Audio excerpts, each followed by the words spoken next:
Hey everybody, and welcome to another episode of Riptide Review, a dive channel dedicated to cold water equipment and cold water divers. As always, we're sponsored by YSS Dive out of Hoodsport, Washington and Tacoma, Washington.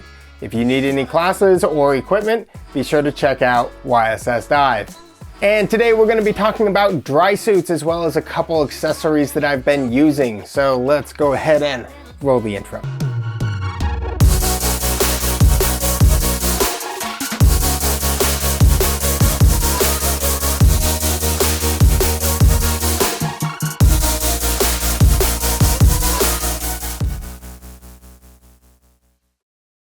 Now, the first item of the day is the Bear Sentry.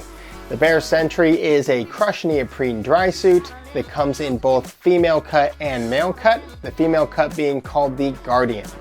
Now, the Guardian and the Sentry are essentially carbon copies of each other. However, the female cut is designed for the female figure. So, the cool things about this suit right off the bat would be the ATX, which is the automatic torso extension system. This allows us to not need a crotch strap, which if you're somebody like me that finds crotch straps extremely annoying, this suit might actually be the suit for you. Another thing that I really love about this suit, which might sound kind of stupid, is that in the suspender system, there is a pocket there, and you can put your car keys in there, you could put your cell phone in there, you could put a snack in there if you want, but it's a great place to store extra things. I love pockets. I love pockets everywhere. Give me pockets, as many pockets as I can possibly have. I love storage in my suits and in my dive gear. Another cool thing about this suit is the no-stitch technology. What this means is they use a seam tape instead of stitching to seal in all those seams. This works out very nicely for repairs and for the general look of the suit. Now, just like with every Bear suit, these suits can be optimized for your personal preference and your dive style. For instance, I use lots of pockets, so I have pockets on either side of my legs. I also like a front entry plastic zipper over the back entry metal zipper. I also prefer replaceable seals. If you're somebody who prefers the neoprene seals, you can have those installed instead. The great thing about crushed neoprene suits is that it does take a little bit of that thermal protection from a full neoprene suit, as well as that lack of buoyancy from the shell suit. And it being kind of in between, it will still have a little bit of that buoyancy, but not quite as much as a full neoprene. It is a fantastic suit for when there's a little bit of ice on the water and you know that you're going to be in for a colder dive. However, during the summer, when it's in that 90-degree range, I typically stick with using my X-Mission. Now let's talk a little bit of the cons. The cons of this suit would be the fact that because it is a crushed neoprene suit, it does take up quite a bit more space, especially for people like me that travel a lot for scuba diving. If I were to give this suit a score, a completely arbitrary score that means nothing at all, I'd probably give it an 8 out of 10. The things that I would like to be able to see in a suit like this would be mostly packability. However, it is a very well thought out suit. It's very durable. The ATX system is awesome, and the little suspender pocket is like the best thing for me. You don't have to find a place for your keys or anything like that while you're diving or doing those shore dives. Now, the next item on the docket is going to be the Bear X-Mission. The X-Mission, like all Bear suits, can be customized, so I have mine customized with those pockets that I was talking about. I also have mine as a front entry as well as replaceable seals. I sort of have a particular thing I'm looking for as far as dry suit configurations go. Now, the X-Mission is a shell style suit, so it comes with that tri-lam type material. Now, I personally like a shell style suit over any kind of neoprene suit because of its packability, meaning it travels really well, and the X-Mission is no different.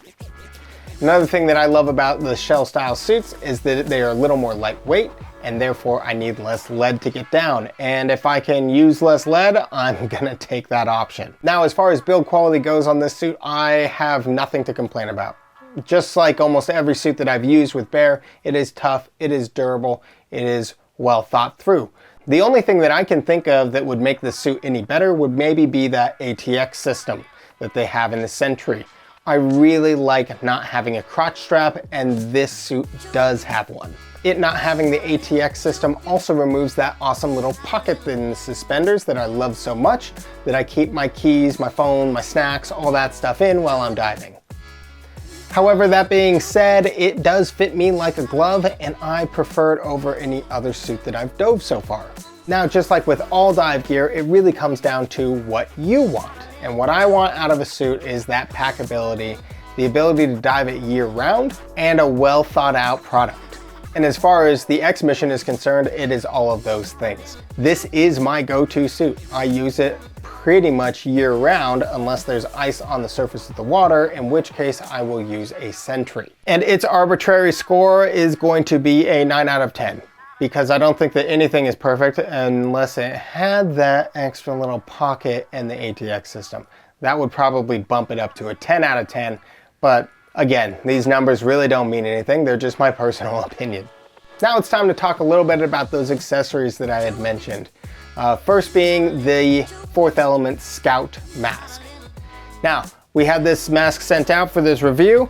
Unfortunately, it doesn't fit my face at all.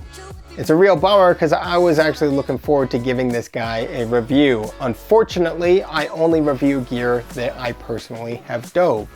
That being said, I'm gonna say a couple things about the Scout. It is a silicone mask and a frameless technology. But that's not really what I wanted to mention. What I wanted to mention doesn't really have to do with the mask at all, so much as the mask case. This case is awesome. It is small and compact, and it's not big and bulky. It packs well, it protects the glass, and no longer do you have those big plastic bins that we're used to that end up just becoming Save a Dive kits. This is surprisingly a big deal, especially if you're traveling a lot. I love, love, love, love the design of this protective case.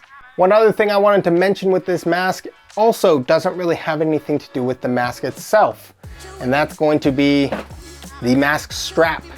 This mask strap design is fantastic. I love the idea of this. It is kind of a snowboarder mask strap, and gone are the days of those broken rubber ones. Gone are the days of the permanent ones that you have to adjust the webbing. This is really set up for divers. You can loosen and tighten it, easy peasy. The only negative that I've found so far is that my snorkel loop does not quite fit it, so I'm going to have to get a new style of snorkel loop. But I love it. I love this strap. So Fourth Element, as always, knocking it out of the park. You can retrofit this onto any mask you like. I have retrofitted it onto my Hollis M1 mask, and it works like a dream. And that's going to be it for today's episodes, guys. Thanks for tuning in to another episode of Riptide Review. As always, we are sponsored by YSS Dive. You can visit yssdive.com or our shops in either Hoodsport or Tacoma, Washington. So if you need any classes or equipment, be sure to hit us up at YSS Dive.